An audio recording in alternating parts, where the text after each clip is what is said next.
Olá, gente. Bom, vamos ver se nós finalizamos hoje sobre legislação tributária. O que mais compreende legislação tributária lá, que está previsto no artigo 96 do CTN? Tratados e convenções internacionais. O artigo 98 do CTN fala que os tratados e as convenções internacionais elas têm primazia sobre as leis aqui internas. Isso dá muito problema, principalmente no que se refere a eventualmente tratados e convenções que veiculem matérias a respeito de isenções. Por quê? Porque a gente tem na Constituição Federal, e eu falei isso na parte de princípios, a questão da proibição de isenções heterônomas, ou seja, um ente, que não é o que tem a competência, falando sobre, para tributar determinado fato, falando sobre isenção sobre aquilo, ou seja, a União falando sobre isenção de IPVA, não pode. E aí você vem com o Tratado Internacional e ele prevê uma isenção de um imposto. Será que pode, será que não pode? Esse tema não é um tema pacífico, mas já teve exame da ordem, foi o exame de número 11, que considerou como correta a decisão do STF, que entendeu que não fere a Constituição um tratado que prevê isenção, tá certo? Porque eles não estariam sujeitos àquela vedação da Constituição Federal. É isso que eu acho que teria de mais importante para falar a respeito dos tratados.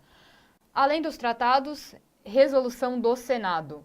Resolução do Senado, vocês precisam saber o seguinte: artigo 155 da Constituição Federal, principalmente parágrafo 1º, inciso 4, parágrafo 2º, incisos 4 e 5 e parágrafo 6º, inciso 1.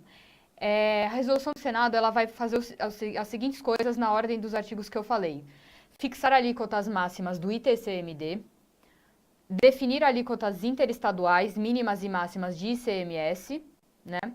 E, por fim, definir as alíquotas mínimas do IPVA.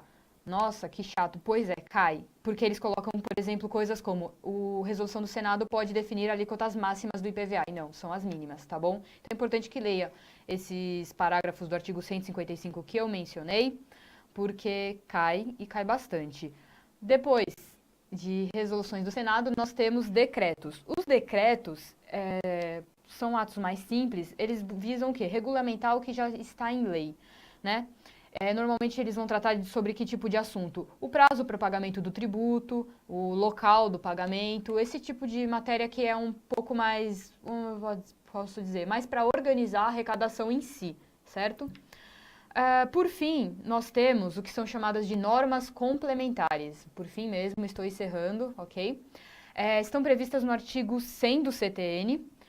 Seriam todas as outras normas que não sejam leis, tratados e convenções internacionais e decretos.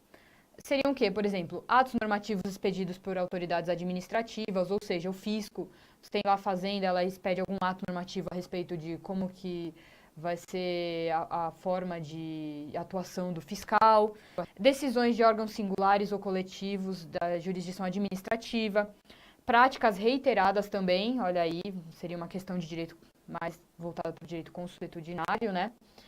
Convênios também, que são celebrados entre a União, Estados, Distrito Federal e municípios. Não sei para quem eventualmente milita na área, vocês têm os convênios, o CONFAS, né, que é a respeito do ICMS.